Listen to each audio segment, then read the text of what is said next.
couple of weeks ago, I posted a video on fetishes, the psychology of fetishes.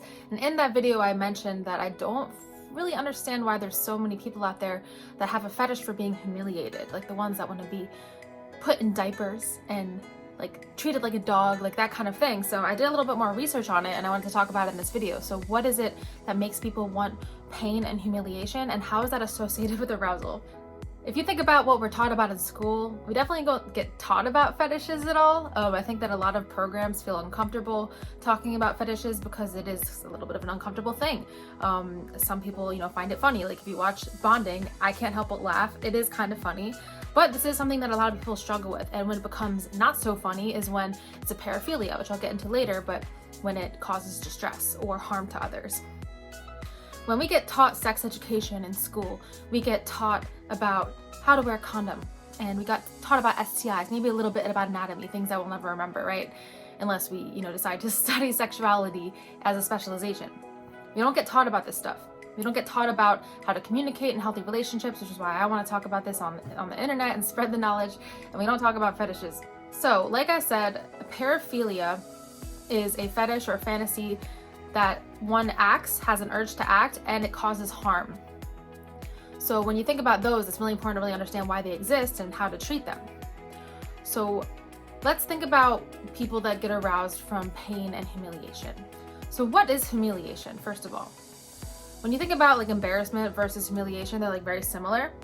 And I was researching it because I never really thought about it before, but embarrassment is generally a similar feeling of like discomfort and embarrassment we bring upon ourselves. Humiliation is something that gets brought upon by others. And the Latin root for humiliation is humus, which is like, I love hummus, red pepper hummus, or humus or hummus, I don't know, it's spelled like this. And it means earth or dirt. Generally, you think this is a bad thing, but some people like it. So there's actually something in the DSM called sexual masochism. Masochism, I think it's masochism. This is a period of over at least 6 months where a person has recurrent, intense, sexually arousing fantasies, sexual urges, or behaviors that involve the act of being humiliated by somebody else or in pain. These are generally evident by early adulthood, and sometimes you'll see some evidence of it in early childhood as well. So it's mostly men, and it's a disorder if they suffer from it, like there's distress associated for 6 months or more. That's when it is classified as a diagnosis. So let's get to the part where it's why this happens. What is the psychology behind it? So there's a lot of different theories. Of course, like so many things in psychology, there isn't like one answer. And for a lot of people, they're gonna have different experiences that made them like this. But the ones that I'm going to talk about a few. A lot of people think that it might be due to sexual abuse or trauma. So somebody that has been sexually abused might be more likely to develop this kind of preference for this kind of sexual play. The understanding of that in terms of looking at trauma is they might want to replicate something that's similar to what happened in their trauma. But if they're re-experiencing it in a sexual way, it's almost like they're taking control over the situation they didn't have control over.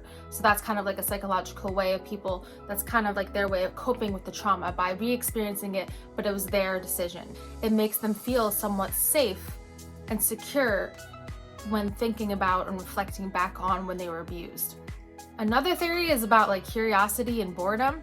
Because it's inappropriate and because it's taboo to society, some people kind of like to try things, and then because it's so taboo, it makes it more exciting because like as humans, we like to do things that we're not supposed to do.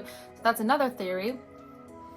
And when you suppress those fantasies, like let's say you have a little bit of fantasy about something, but you don't really like explore it, that tends to actually make it stronger over time. The distress that people associate with pain when they suppress the desire for it, which is a little bit hard to wrap your head around, that also makes it more associated with arousal. Like, oh, I kind of liked that, but I can't talk about it.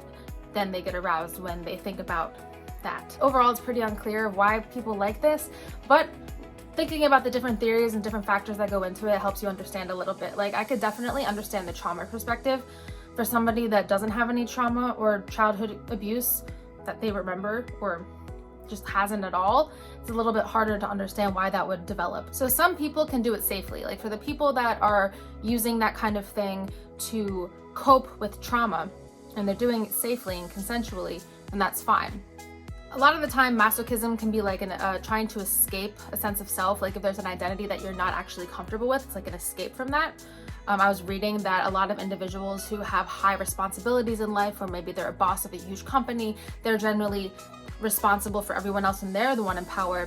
Because that's what they're used to, being in a private setting with like a dominatrix who's actually taking control over them is arousing, because it's something that's different than their ordinary. So it's like almost like they're trying to escape their identity. That's like super psychological. So that really helps me understand it from that perspective.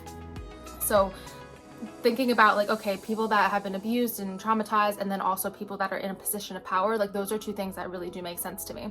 Comment your thoughts below on that, because I think that's pretty interesting. But something I also do have to mention is that a lot of people actually die from doing this when they do it unsafely. So there's a fatal form of masochism called Hypoxophilia. So individuals experience sexual pleasure, arousal, by having their oxygen deprived. So choking with hands or other materials. I've like seen it in movies and shows where somebody tries to, you know, choke themselves to get off, and then they end up killing themselves by accident. So that could be really, really dangerous, especially if you're using like a plastic bag or you're just doing it on your own. I did see in the bonding show that I watched that there was a customer that liked that, but they did it professionally. I mean, it makes me still feel a little bit cringy thinking about it, like, because that's just so dangerous, and so many people have died from it. That's something to keep in mind as well, is how dangerous it can be depending on what kind that you're doing.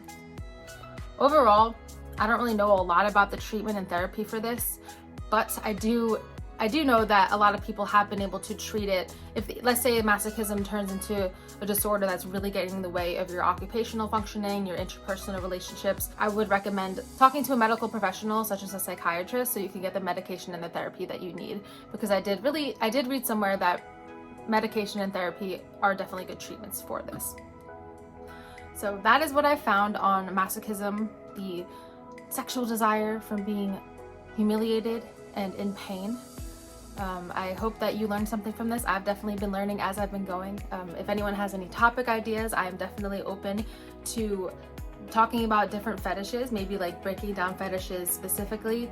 This was one that I've definitely been thinking about a lot, because it's just hard for me to imagine being sexually aroused by being humiliated, because being humiliated is not fun, except for these people. So anyways, thank you so much for watching this video. Please don't forget to like and subscribe and turn on bell notifications, and I will see you in the next one.